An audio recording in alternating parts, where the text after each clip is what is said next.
कैसे हो दोस्तों। मैं Shubhankar Pandey, achieve target with Shubhankar channel में आपका स्वागत है।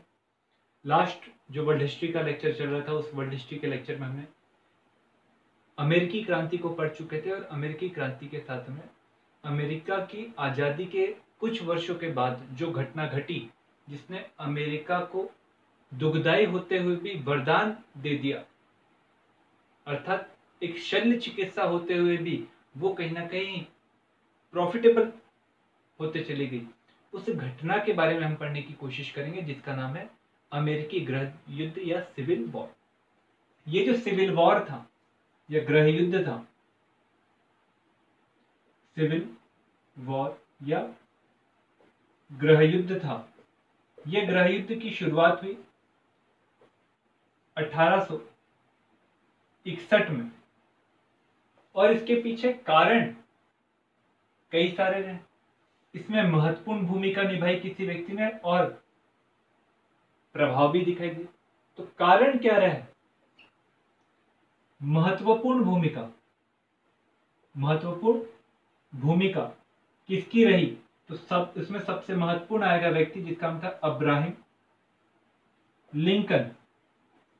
अब्राहम लिंकन साहब की इस सिविल वॉर में महत्वपूर्ण भूमिका रही और इसके बाद में क्या प्रभाव पड़ा अमेरिका पर, यह महत्वपूर्ण। तो कारण क्या रहे? तो मैं कारणों को बताने से पहले आपको एक बात बता दूं कि जब अमेरिका आजाद हुआ तो अमेरिका की आजादी के बाद में अमेरिका के सभी लोग आजाद नहीं हुए। अमेरिका के जो श्वेत लोग थे, उन्हीं में आजादी के विषय में, उन्हीं के विषय में आजादी हुई, वही लोग आजाद हुए। बाकी जो अश्वेत थे वे आज उस समय गुलाम बने रहे और गुलाम बनाने की जो पद्धति रही वो पहले से रही। यदि आप ब्रिटेन के समय की अगर बात करें तो ब्रिटेन क्या करता था, ये ब्रिटेन था और ब्रिटेन को जरूरी रहता था यहां से लगातार रसद की प्राप्ति होना। रसद उसको जब तक कि लगातार मिलते रहेगा तो ब्रिटेन हमेशा चलते रहेगा। पर अगर ब्रिटेन अमेरिका से लगातार रसद ही प्राप्त करते रहेगा तो स्वाभाविक रूप से यहाँ की पूंजी यहाँ पर आएंगी और यहाँ का माल यहाँ पर जाएगा, तो लाभ कहाँ पर होगा? अमेरिका में होगा। तो अमेरिका के इस व्यापार असंतुलन को अपने पक्ष में करने के लिए उसने क्या किया, जो अफ्रीका था, अफ्रीका से अश्वेत लोगों को यहाँ पर लेकर आता था, अश्वेतों को यहाँ पर अधिक कीमत पर बेचता था और उस अधिक कीमत पर कमाए गए पैसे से वो रसद खरीदता था, यहाँ से कपास खरीदता था, यहाँ से शोरा खरीदता था जिसकी डिमांड बहुत अधिक ज्यादा थी और यहाँ पर बेचकर कमाते थे पैसा। और यहाँ पर श्वेतों की अर्थात दासों की बहुत अधिक आवश्यकता थी, क्योंकि यहाँ पर जो था मिसिसिपी मिसौरी नदी का डेल्टा बनता था और मिसिसिपी मिसौरी नदी का डेल्टा बनने के कारण ये क्षेत्र कृषि के दृष्टिकोण से बहुत अधिक उपजाऊ था और यहाँ पर खेती की जाती थी, तो खाद्य खेती भी की जाती थी और वाणिज्यिक खेती भी की जाती थी। और वाणिज्यिक खेती में कपास और गन्ने की खेती की जाती थी और गन्ने और कपास की खेती के लिए बड़ी मात्रा में यहाँ पर मजदूरों की आवश्यकता रहती, मजदूर नहीं, दास की आवश्यकता रहती। और यही कारण रहा कि दास की डिमांड यहाँ पर हुई तो अफ्रीका से दासों को लिया जाता था, यहाँ बेचा जाता था और फिर बाद में यहाँ से वस्तु को खरीद कर ब्रिटेन। तो यहाँ पर दासों की मात्रा लगातार बढ़ते चली गई। कारण क्या था? कृषि के क्षेत्र में महत्वपूर्ण इनकी भूमिका। यहीं पर आपको हम बताते चले कि ये दास व्यवस्था अमेरिका की आजादी के बाद अर्थात 1776 के बाद में भी ये दास व्यवस्था बनी रही। और ये दास व्यवस्था बने रहने के कारण जो अमेरिका का उत्तरी क्षेत्र था और दक्षिणी क्षेत्र था, अमेरिका का उत्तरी क्षेत्र मतलब ये ऊपर वाला क्षेत्र बेटा, ये वाला क्षेत्र, और दक्षिण वाला क्षेत्र मतलब ये नीचे वाला क्षेत्र। आपको टेक्सास दिखाई देगा महत्वपूर्ण रूप से, टेक्सास जहां अभी मोदी साहब गए थे और जिन्होंने वहां पर स्पीच दी थी यहीं पर उन्होंने, तो टेक्सास और उसके आइट साइड के जो 4-5 राज्य थे, ये राज्य कृषि के दृष्टिकोण से महत्वपूर्ण थे। और यहाँ पर दासों का ज्यादा महत्व था क्योंकि यहाँ पर कृषि जो की जाती थी वाणिज्य किस्म की जाती थी। और जो उत्तरी क्षेत्र था वो बहुत अधिक ठंडा किस्म का था, कोल्ड क्षेत्र था कंपेयर टू दक्षिण के क्षेत्र के। तो यहाँ पर खनिज संसाधन थे और कृषि अच्छे से नहीं हो पाती थी, इसके कारण यहाँ पर खनिज संसाधन थे, तो वो खनिज संसाधन का उपयोग करके चाहते थे कि भैया यहाँ पर उद्योगों की स्थापना, और उद्योग की स्थापना हो तो उद्योगों में चाहिए कुशल कामगार, और कामगार चाहिए तो भैया यहाँ पर दास है, उनको अगर हम कुशल रूप में अगर हम कुछ ना कुछ सिखाएंगे तो स्वाभाविक रूप से वो क्या बन जाएंगे, मजदूर बन जाएंगे।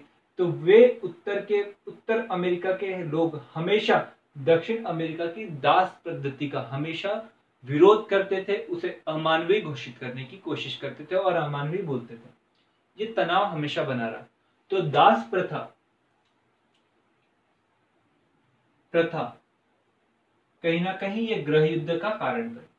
पर एकमात्र दास प्रथा नहीं बेटा, एकमात्र दास प्रथा नहीं, कई अन्य कारण भी रहे। और अन्य कारण में अगर हम बात करें तो हमें दिखाई दिया जो अमेरिका का उत्तरी क्षेत्र था वो अधिक संपन्न था, और लगातार यहाँ पर संपन्नता होने के कारण, यहाँ के लोगों का जीवन शैली अलग होने के कारण दक्षिण के लोगों में कहीं ना कहीं द्वेष भावना आती थी, और ये द्वेष भावना आर्थिक सामाजिक संपन्नता के कारण सॉरी, तो ये भी कहीं ना कहीं अमेरिका के गृह युद्ध का क्या बना कारण। तो सामाजिक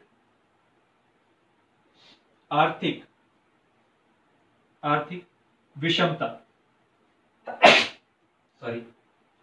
कहीं ना कहीं अमेरिकी गृह युद्ध का कारण है। पर सामाजिक आर्थिक और दास प्रथा ही नहीं, साथ में अन्य कारण भी रहे। अमेरिका बना तो अमेरिका एक देश था, वो संघीय देश था। कैसा देश था? एक संघीय देश, जिसमें केंद्र भी रहेगा। जिसमें कौन रहेगा बेटा? यहां पर हम बताते हैं, जिसमें केंद्र भी रहेगा और केंद्र के साथ में छोटे छोटे राज्य भी रहेंगे, और राज्य अपने आप में स्वतंत्र रहेंगे निर्णय लेने में। केंद्र अपने आप में स्वतंत्र रहेगा, एक दूसरे का हस्तक्षेप नहीं करेगा।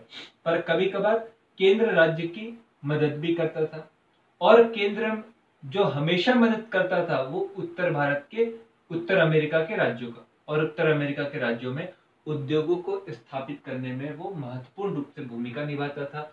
उन्हें हमेशा लगातार सब्सिडी देता था, और ये कहीं ना कहीं जो पक्ष रहा वो कहीं ना कहीं दक्षिण भारत अमेरिका के लोगों में कहीं ना कहीं द्वेष भावना पैदा करते चले गए। तो मतलब संघीय प्रोत्साहन किसे? उत्तर अमेरिका के क्षेत्र में, संघीय प्रोत्साहन उत्तर अमेरिका के क्षेत्र में ये कहीं ना कहीं द्वेष भावना की क्या की को बढ़ाते चले गए, और यही द्वेष भावना आगे गृह युद्ध का कारण बना। और ये गृह युद्ध की शुरुआत हुई 1861 में, पर अमेरिका की आजादी के बाद से ही लगातार ये मांगे उठने लगी थी कि हमें दास प्रथा को समाप्त करना चाहिए, दास प्रथा को समाप्त करना चाहिए। और इसी दास प्रथा को समाप्त करने के नारे को बुलंद करते हुए अमेरिका का राष्ट्रपति चुनकर आया अब्राहम लिंकन।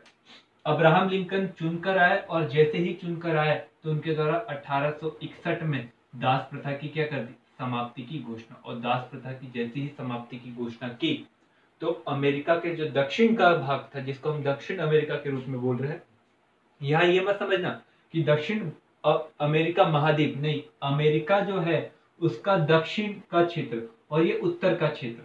तो उस क्षेत्र के द्वारा कुछ राज्यों के द्वारा मिलकर अमेरिका से अलग होने की घोषणा की गई, और अलग घोषणा करने के साथ ही अमेरिका में युद्ध की होगी शुरुआत, और इसे नाम दिया गया अमेरिकी गृह युद्ध।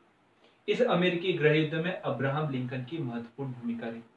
इन्होंने पहली बात तो ये काम किया कि दास प्रथा की समाप्ति की घोषणा की, और दास प्रथा की समाप्ति की घोषणा के साथ में एक कलंक जो लगा हुआ था उसको निपटा दिया। साथ में उन्होंने कहा कि जो भी राज्य अमेरिका से अलग होना चाहते वो अलग नहीं हो सकते, अर्थात आप प्रवेश तो कर सकते हो परंतु अलग होने की गुंजाइश आप में है ही नहीं।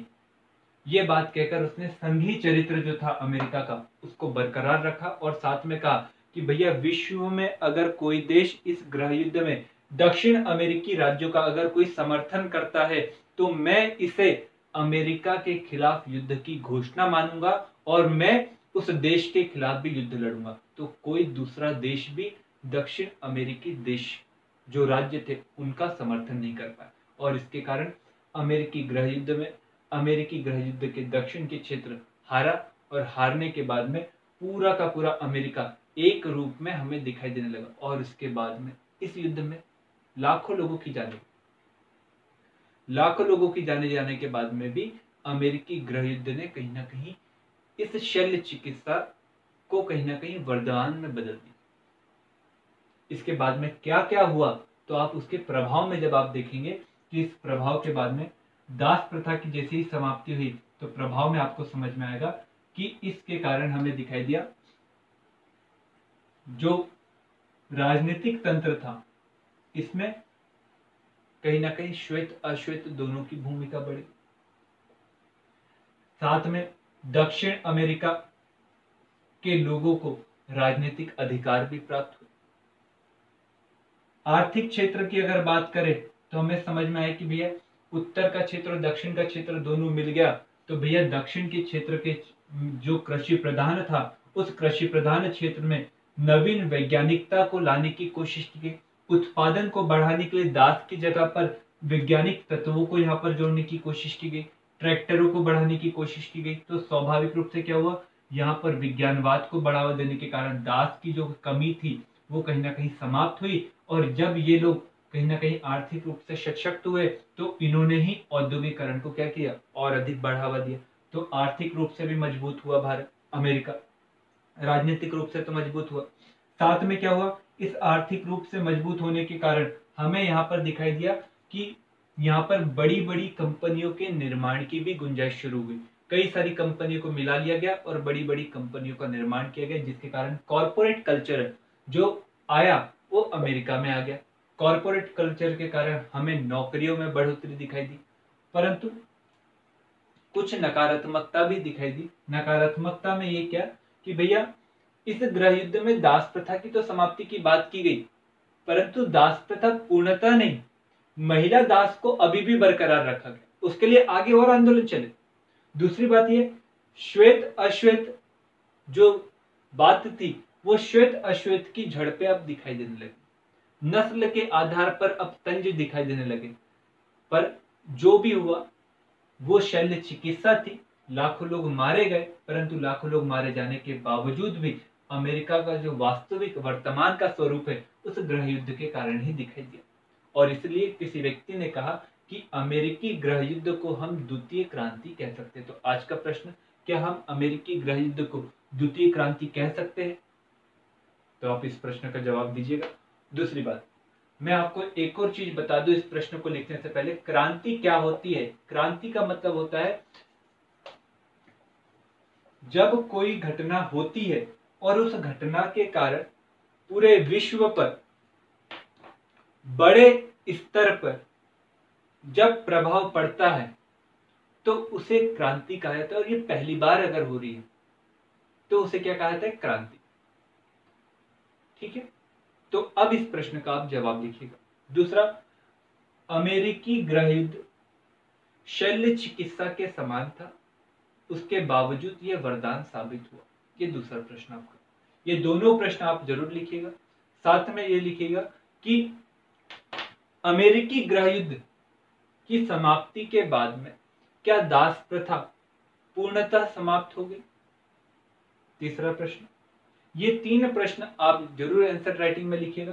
आंसर राइटिंग में जब आप लिखोगे तो आपको और अच्छे से कहीं ना कहीं टॉपिक की समझ आ पाएंगे। चौथा प्रश्न अगर मेरे मन में एक और आ रहा है आप लिख लीजिए।